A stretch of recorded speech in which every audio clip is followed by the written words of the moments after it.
እባክህን ይቅር በለኝ። አውቃለሁ አባዬ፣ አሳጥቻለሁ። ይቅር በለኝ። አንተ ወንድ ለመባል ሚስትህ እናትህን እንኳን መጠበቅ አልቻለም። ሚስትህን ገለዋት። አሁን ደግሞ እህትህን ገለዋት። አንድ ወንድ ናቸው ጥራት ሊሆን ይችላል።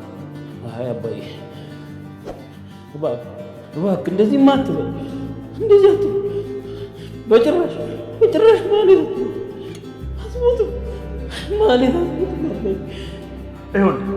ማለት አትሞትም የምትለው እዚህ ነው ስር ተጉልታል። ውጣና እህትህን ይዛትና። እሺ እፈልጋታለሁ አባዬ።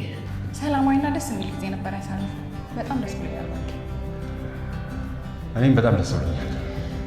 ለምን እንደሆነ ታውቃለህ? ግን ደስ የሚልና ሰላማዊ ቀን ያሳለፍነው ርብቃ ስላልነበረች። እባክህ ብሩኬ፣ ከዚህ በኋላ ስመጣ ርብቃን ይዘህልኝ አትምጣ። በቃ እኔ ለዚህች ምድር ጭነት እኔ መኖር የለብኝም። ለራሴም ሆነ ለቤተሰብ የማልጠቅም ወንድ ያልኩ ፍጡር ነኝ። አዎ መሞት አለብኝ። መሞት አለብኝ።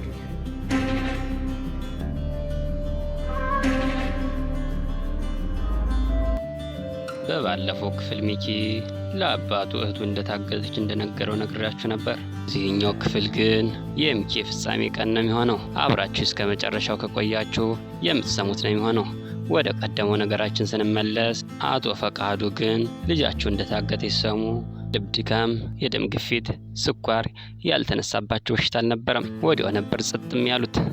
እነ ቡርኬ በተቻላቸው ፍጥነት ሁሉ ሆስፒታል ለማድረስ ሞክረዋል።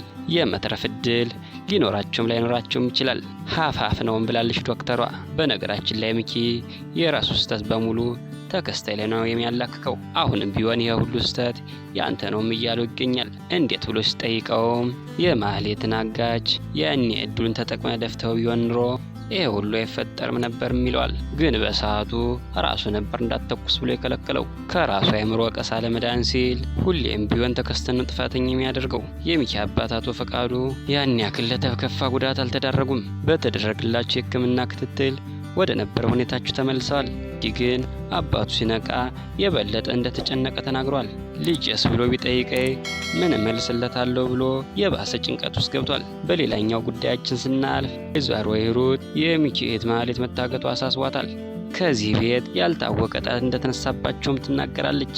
የትርሲት ገዳይ ያለመያዙን አሳስባ እንገልጧት ሊሆን ይችላል ብላለች። ወይዘሮ ሂሩት ብሩኬን ስትሰድበው ተመልክተናል። አንተ ማለት የወንድ አልጫ ነህ፣ አንተ አፍ መክፈት የምችለው ሴት ላይ ብቻ ነው። ሚስትን፣ ልጆችን፣ ንብረትን ከቀማ ከሚኪ ላይ አፍን ክፈት ብሏለች። ብሩኬ ሌላም ችግር ገጥሞታል። የቡርኬ እህቱ ጓደኛ 300 ሺህ ብር ጠይቀዋለች። ለምን መሰላችሁ? እህቱ ከመማ አገግማ ወደ ሀገር ውስጥ ትመለስ ነው። እናም ብሩ ያስፈለገው ለትራንስፖርት ነው ብለዋለች። እኔ ግን በበኩሌ ምንም አላመንኳትም። ዞሮ ግን ወደፊት እውነቱ የሚጋለጥ ነው የሚሆነው። ትልቁ ችግር ግን 300 ሺህ ብር በየሳት ለቡርኬ ያለመኖሩ ነው። ተርዳ እንግዲህ ቡርኬ ችግር እንደሆነ ቤቱን ሰርቶብሃል። በዚህ ሰዓት ያሉት ተስፋዎች ቾምፔና ልዕልት ናቸው። እነሱም በበኩላቸው በእጃቸው ያለውን ገንዘብ እንደሚሰጡት ነግረውታል። ሚኪ አባቱ ፊት ነስቶታል። አቶ ፈቃዱ አንድ ሴት ልጅ ነው ያለችኝ፣ ሁለተኛው ልጄ ወንዲውን ሴት አይታወቅም ብለዋል። አንድ ወንድ ልጅ ሚስቱና እህቱን ከጥቃት መከላከል ካቻለ ምን ወንድ ይባላል ብለዋል። ሚኪንም ወንዱን አሳየኝ፣ እህትንም እዚህ ቤት ካለመጣህ ድረስ ከፊቴ እንዳትቆም ከዚህ ክፍል እንዳትገባም ብሎታል። ይሄ ነገር ሚኪን ውስጡን ጎድቶታል። በስተመጨረሻም በአባቱ ንግግር ተስማምቶ እኔ ወንድ አይደለሁም፣ ሚስቴና እህቴን መጠበቅ ካልቻልኩ መኖር የለብኝም፣ መሞት ነው ያለብኝ ብሏል። በስተመጨረሻም ራሱን ለማጥፋት ወስኗል። ውሳኔው ልክ ነው ብላችሁ ታስባላችሁ?